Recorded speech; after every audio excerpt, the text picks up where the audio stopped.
It's better late than never for the Dyad'S as finally Jagger Reed and Rip Fowler appear to get their release from the WWE. Welcome back, guys, to Fog Wrestling. And it looks like the Dyad'S, aka Grizzled Young Veterans, finally get what they wanted, and that is their release granted from the WWE, granted from NXT. And they now seem to be gone from the company. Now, it is being reported by lots of media outlets. It's been reported in multiple articles. It's also being reported by Wrestling Observer.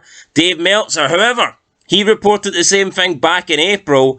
However, he got it wrong. The Dyad'S were not released. Even though they did request it, WWE denied it. However, it appears this time that WWE have granted it. The Dyad'S have been released and they are now gone from World Wrestling Entertainment. And it would make you wonder why James Drake and Zach Gibson, known as the Grizzled Young Veterans, would want to be released. WWE, believe it or not, is the be-all and end-all. It is the number one company. It is the wrestling promotion that everybody wants to work for, whether they admit it or not. And it just doesn't make sense to me that these two guys would get into the company and then ask for their release. Now, I am not a fan of the Schism. I am not a fan of the Dyad'S, and maybe these two feel the same way. Maybe they don't like the direction their characters are going. Maybe they don't like their characters at all.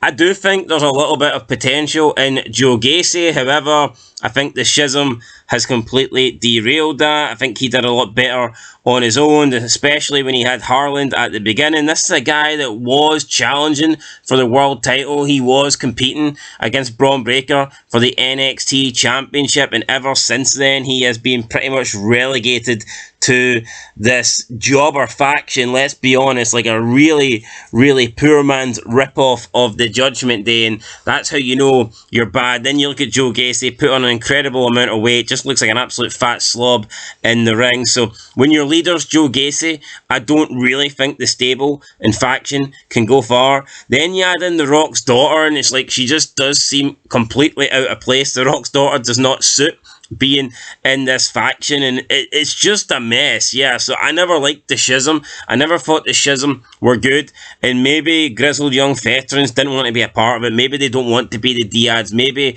they want to be Grizzled Young Veterans, but you would think there would be a way out of that. You'd think they could at least ask to be removed from the faction and do their own thing, but it looks like they've just completely left the company. So, I mean, that's up to them. And it seems like storyline-wise, it would appear they're gone too, because we've seen Joe Gacy and Ava Raine on a promo this week on NXT basically say that the roots are dying. This tree is no more. And 4 became 2. So, yeah, the Dyad'S are gone.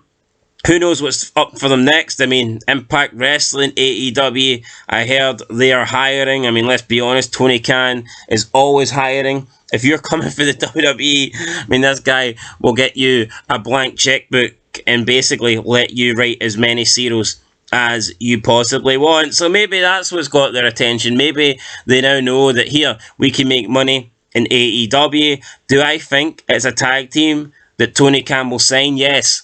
100%. I do, but I just think they've got the whole AEW look to them. I believe they will be appreciated in AEW. I believe the AEW fans will want these guys in. They'll probably bring them into their tag team division. And I can see these guys being pushed, and I can see these guys being champion in AEW. But, I mean, if you just look at them in WWE, they were never going anywhere. They were bums, and, you know, that means they probably will get pushed to the top in AEW. But, yeah, I'm not going to miss them. I don't care whether they... I actually preferred the Dyad'S over the Grizzled Young Veterans. When they were the Grizzled Young Veterans, they had no gimmick whatsoever.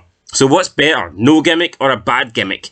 I think at least a bad gimmick can open up opportunities for you. A bad gimmick might be memorable. A bad gimmick can get you on TV. If you're just a nobody, if you don't stand out from the average person, then, I mean, that's no good either. So, I mean, they can complain about their characters or whatnot, but is the grass greener on the other side? I'm not entirely sure. If I was them, I would have stuck it out, but they've decided to get their release, so you know what? Good for them. I predict that they will be on AEW by the end of the year. Mark my words. I think these two... When's the 90 days up? The 90 days will be up in December. I think these guys will appear December. AEW. I can just see it. Tony Khan will be all over these guys, as he is ex-WWE guys. But I just think they guys in particular will fit the AEW roster. So we'll see what happens, guys. That's it. Been Fog Wrestling. Thanks for watching. I will catch you in the next one. And until then, peace.